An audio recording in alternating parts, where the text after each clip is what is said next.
Martino. Sa vulgarisation est d'une grande clarté. La controverse adore Richard. C'est comme ça. Une erreur de jugement. Jean-François Lisée. Puis dès qu'il l'a frappé, il s'est rendu compte que ça passait pas. C'est un petit peu mou, la réaction. Marie Montpetit. L'émotion en politique, c'est quelque chose qui guide très mal. La rencontre, Lisée, Montpetit. Mon cerveau va exploser. Ah ben là, si vous en voulez pas, on le fera pas. J'adore cette ouverture-là. Mais qui dit? Ces qui jours de dit, budget, mon on sait que les cerveau va derniers exploser? jours, Justin donnait beaucoup de cadeaux. Les cadeaux, il va falloir finir par les payer. Est-ce que c'est aujourd'hui qu'on passe à la caisse? Écoute, on est un peu dans le même scénario que quand il y a eu dans le budget au provincial, hein, où la grande question qu'on se posait, c'est ça va être quoi l'ampleur du déficit? Et rappelons-nous qu'on a eu toute une surprise au provincial et que personne n'avait réussi à mesurer cette ampleur-là.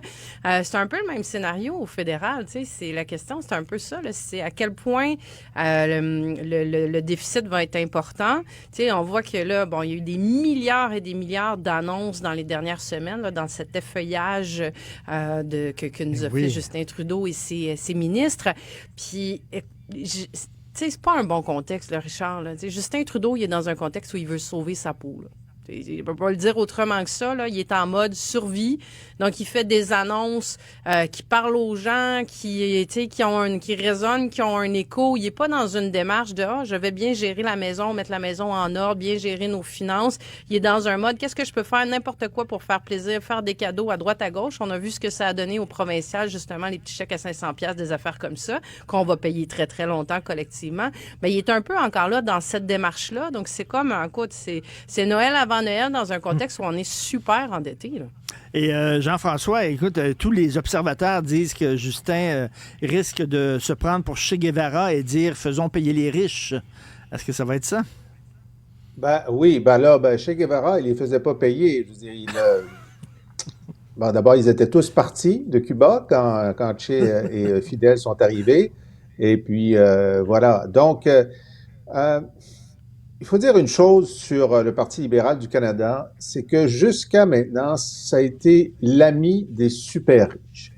Ils ont inventé, là, au cours des décennies, les fiducies familiales qui permettent aux grandes fortunes canadiennes de mettre leur héritage, leur argent à l'abri de la fiscalité.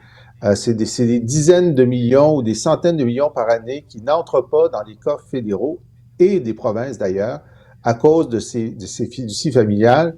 Il y a aussi, on a constaté au cours des décennies que lorsque les États se réunissent à l'OCDE, par exemple, pour essayer de restreindre l'accès aux paradis fiscaux, les gouvernements canadiens, les libéraux et les conservateurs traînent la patte. Ils n'ont pas le pied sur l'accélérateur, ils ont le pied sur le frein.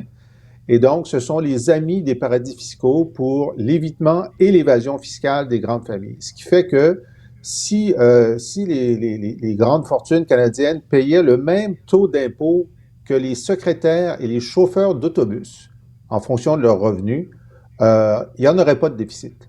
Je veux dire, c'est aussi simple que ça. Alors que maintenant, ils décident d'augmenter un petit peu la pression sur les super riches, donc ils n'arriveront pas à défaire tout ce qu'ils ont fait, mais s'ils en font un petit peu, ce sera la moindre des choses, vraiment la moindre des choses. Alors ça, j'espère qu'ils vont faire ça un peu, d'autant que sous leur gouverne, et comme partout en Occident, l'inégalité des revenus a augmenté, c'est-à-dire que les 1% puis les 5% les plus riches sont de plus en plus riches, peu importe les cycles économiques.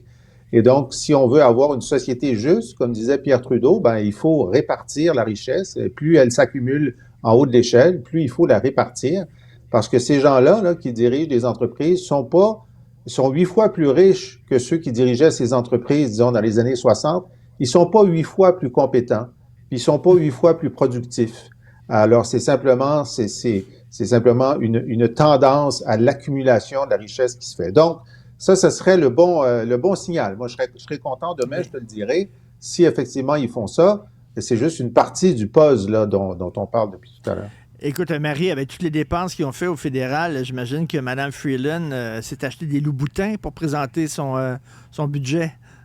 Mais là, on peut-tu parler de ça, les loups-boutins? On peut-tu Qu'est-ce que c'est, ça? Dis-nous, Marie, qu'est-ce que c'est, les moi, je suis loups-boutins? pas... Jean-François, regarde, j'aime ça, moi, te faire des confessions personnelles. Moi, je fais pas partie des femmes qui tripent souliers, là, du tout, là. J'ai pas 400 paires de souliers chez nous. Moi, je suis, écoute, une paire pour chaque octet, pour chaque option, là, une paire de sport, une paire de talons classiques, là. Donc, je connais pas ça, ce trip-là. Ce que j'en sais, par contre, c'est que les loups-boutins, c'est cher en tabarouette, là. On parle de 1000 piastres et plus. Donc, ça veut dire que tu as envie de mettre 1000 piastres et plus sur une paire de souliers, là. Donc, déjà, moi, c'est loin. Moi, si tu me le demandes, c'est loin de mes priorités personnelles.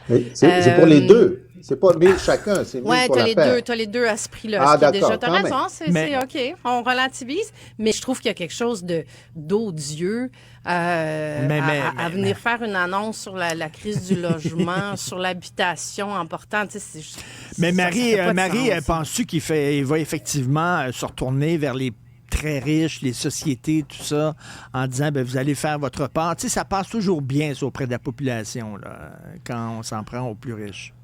Ça passe. Est-ce que ça passe bien? Oui, ça passe bien, mais tu sais, quand tu es rendu justement là-dessus à dire je vais aller sur la taxation, ce que ça démontre aussi, c'est que tu es incapable de créer de l'argent, tu es incapable de stimuler ton économie. Tu sais, c'est un peu le dernier rempart, là, de dire j'augmente les impôts, je vais taxer davantage.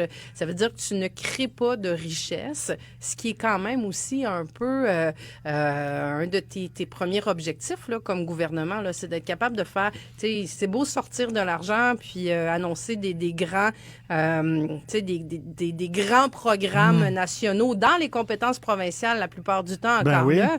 Mais tu sais, c'est à un moment donné, je recadre-toi, là. Si t'es pas capable de faire rentrer de l'argent, pose-toi des questions sur ta réelle capacité à dépenser, mais c'est chacun d'entre nous qui allons payer ça à court, moyen, long terme aussi, ces dépenses-là de programmes dont je me questionne encore beaucoup, moi, sur la capacité du gouvernement à faire ça. Là. Et Jean-François, tu veux revenir sur le débat suscité par... Oui. Et avant, là, je veux dire, moi, je suis d'accord avec tout ce que Marie dit, y compris sur les souliers. Mais regarde, sur la taxation des entreprises, en ce moment, les profits des entreprises canadiennes sont taxés à 15 %. Ça a déjà été 22 % dans le temps là, d'un bolchevique là, anti-entreprise qui s'appelait Stephen Harper. Sur Stephen Harper, c'était 22. Imagine, 22. C'est que s'il fallait qu'il monte à 22 aujourd'hui, les gens diraient, mais c'est épouvantable. C'était comme ça sous Stephen Harper. Alors, le problème avec la taxation des entreprises, c'est qu'il faut se rapprocher de la taxation des entreprises aux États-Unis. Et depuis Trump, c'est ça le problème. Trump a baissé la taxation des entreprises, ce qui fait qu'on n'a pas tellement le choix, parce que si on ne suit pas cette tendance-là, c'est ça, on n'est pas concurrentiel. Maintenant, ce qu'il pourrait faire aussi, comme le Bloc a rappelé hier, qu'on donne en subventions diverses 8 milliards de dollars par année à l'industrie fossile canadienne. Là. On leur donne, là, et ils sont dans une phase de profit record depuis la pandémie, des profits records. Alors, il y a une idée complètement folle qui est prise par le Parti conservateur de Grande-Bretagne. C'est pas des bolcheviks, eux autres non plus. Eux, ils ont taxé les surprofits des compagnies pétrolières, puis ils en ont des pétrolières en Grande-Bretagne. Ils ont surtaxé. Alors ça, c'est peut-être une idée aussi. Soit tu réduis les subventions, soit tu les surtaxes. Il y a de la marge. Il y a de la marge si tu as une colonne vertébrale. Est-ce que tu penses qu'ils vont avoir une colonne vertébrale, Marie? Ou ils vont être encore tentés, par jouer par Noël encore là, dans la présentation du budget? Moi, je pense qu'ils vont être tentés. Comme je te dis, ils sauvent sa peau. Ils essaient de sauver sa peau. Donc, au diable les dépenses, puis au diable le déficit, puis ils pèsent ça en avant, puis le prochain gérera. Ça veut dire que les gens croient au Père Noël. On aime ça avoir des cadeaux. Là, on se dit, hey, c'est le fun, sauf qu'on va payer. Mais c'est nos enfants qui vont payer, donc on s'en fout. Merci beaucoup. On revient sur le budget demain et aussi sur le débat suscité par le discours de Paul Saint-Pierre Plamondon. On en parlera demain. Merci. Oui, ça va être intéressant de débattre de ça avec Jean-François. J'ai hâte d'entendre Marie là-dessus, absolument. Oh oui, avec plaisir. On fait une spéciale. On fait une spéciale. Merci.